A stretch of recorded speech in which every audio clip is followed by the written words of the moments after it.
Welcome, guys. Welcome. It's another episode of Game Talk with yours truly. Stop capping. Stop the cap. Stop the cap. I'd like to talk about another game right now that I hope they make a third title pretty soon. Because there's already a second title out there. There's already a second sequel, Dragon Quest Heroes 2. But today we're talking about Dragon Quest Heroes, the World Tree, Woe, and the Blight Below. So originally, this game was released for the Switch in the US October 2015. Same for the PS4 title. And also the PS3, well, the PS3 title was released earlier in February of 2015. And developer is Armor Project, Bird Studio, Omega Force, and of course the publisher has to be Square Enix. That owns the IP. And yeah, this game is an amazing game. This was the first time we started really seeing more games around early mid 2010s of there's a lot of games that are copying, or they're doing the copy and pasting, which I love, by the way, of the Dynasty Warriors games by Koei. And I enjoyed these games really much. And I like how we have Dynasty Warrior type games for Persona. We got the Samurai Warriors, of course. We got the Warriors of Orochi. I recently bought the Token Rambu. We got Hyrule Warriors, Fire Emblem Warriors. I know the Tales of series. I think it was Tales of the Brave. They created a PSP version or PS Vita version of the Tales of characters based on a JRPG. I actually want them to make a current gen version of all the heroes in that game, in those games, in the current gen system, in the same format.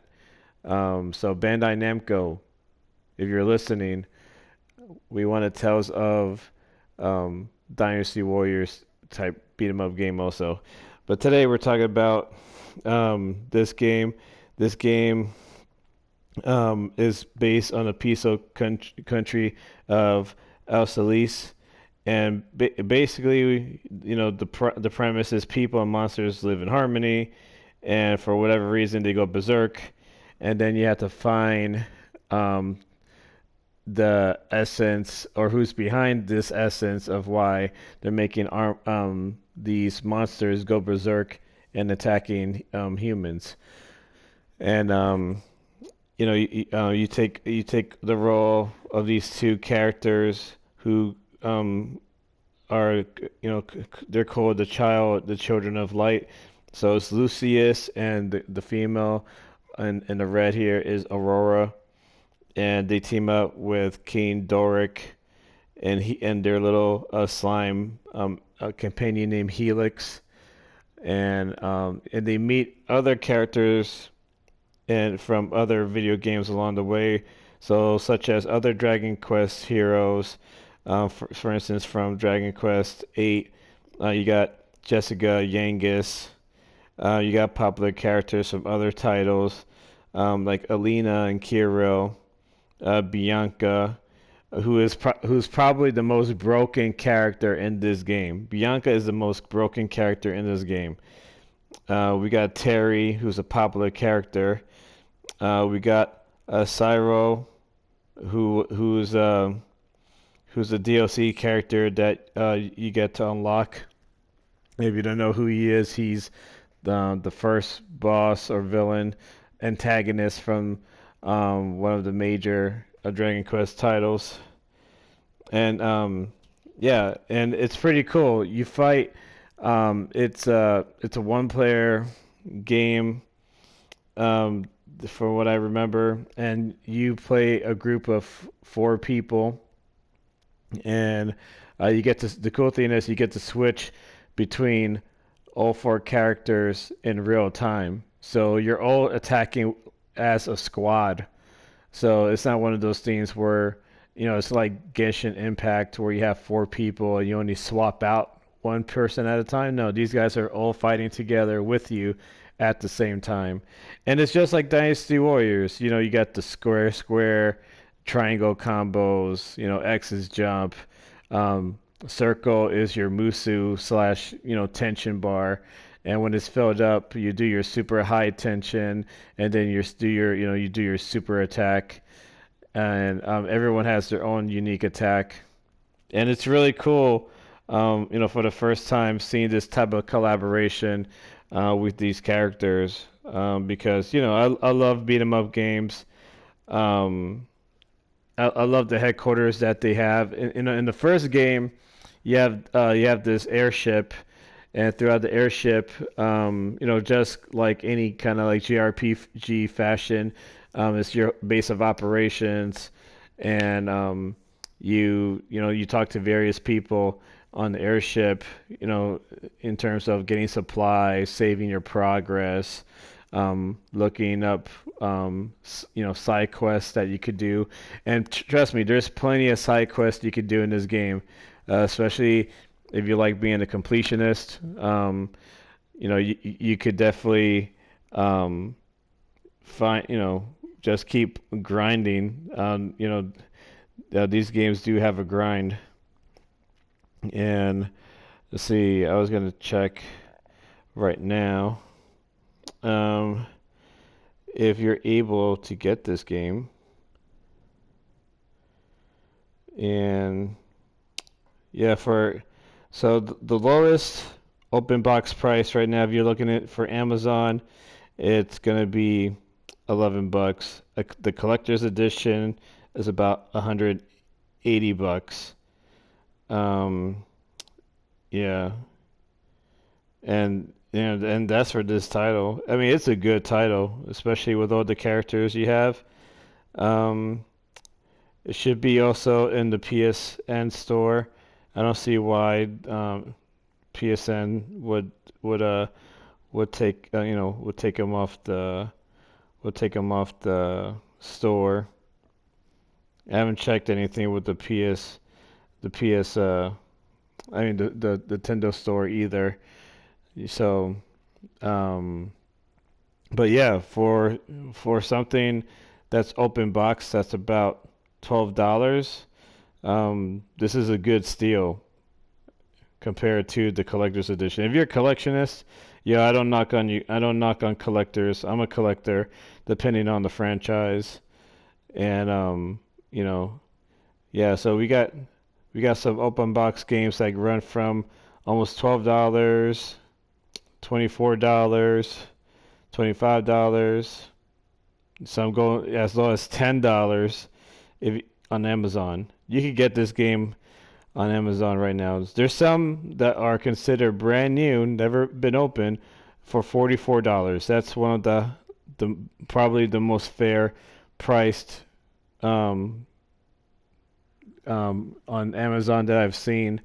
That's a brand new game that's never been opened.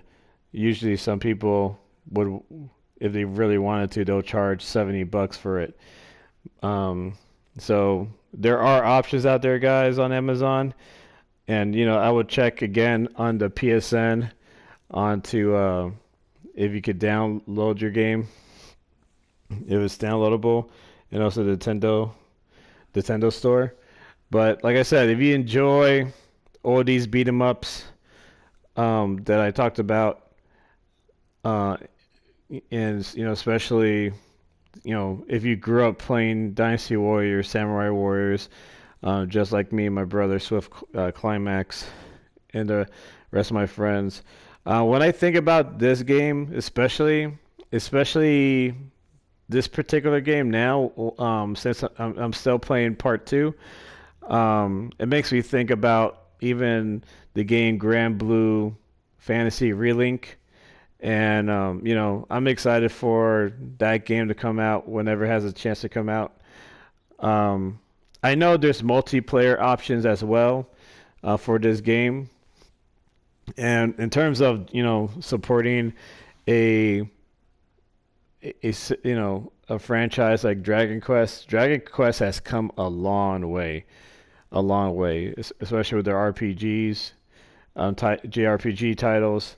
I'm still waiting for, you know, everyone's being hyped for the, you know, the Dragon Quest 12 title.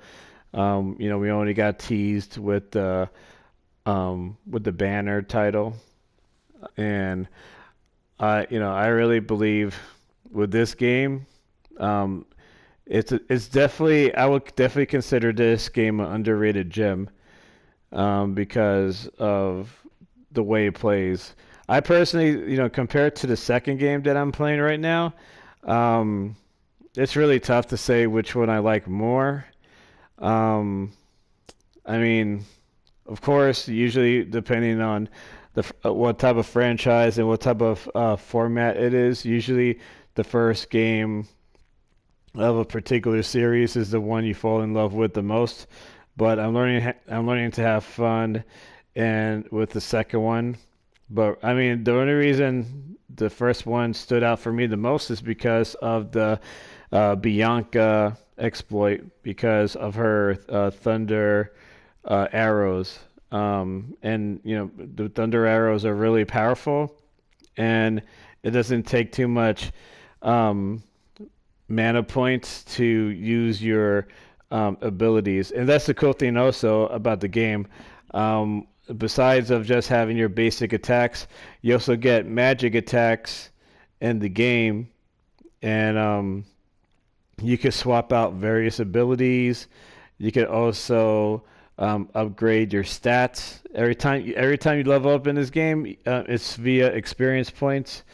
Another thing I'd like to point out too is a thing that you also do is when every time you fight monsters, they drop coins, and these coins of the monsters that you pick up, um, you know, you could summon them in battle in this game. And that's why I like the first game more, because depending on the tier of monsters that you summon from like tier 1, tier 2, tier 3. So basically tier 1 is your weakest ones, tier 2 is your moderate, strong ones, and tier 3 are your heavy hitters. And the cool thing about um, the first game, the AI control most of the monsters that you put out on the field to fight other enemies, including boss battles. But in the second game, they're really like picky on which type of monsters you could deploy on the field. And if you deploy a higher tier monster, you transform into that monster and you start attacking everybody until the timer runs out. So, you know, this is a game I definitely recommend for everybody, and I hope that you guys um, find a time to look this up. I'll definitely put some links of trailers and information about it below, especially a link for um, stuff for Amazon prices, and all that stuff. So. If I think that's about it in terms of talking up this game. But thank you for joining me on another game talk. And if you have a chance, you can check out my other game talks that I have on my channel, and also other videos that I have up from various video games that I played. I give a lot of props to you guys because um, I got 90 subscribers right now, and if you like this video, like, comment, subscribe, and keep on gaming. All right, peace.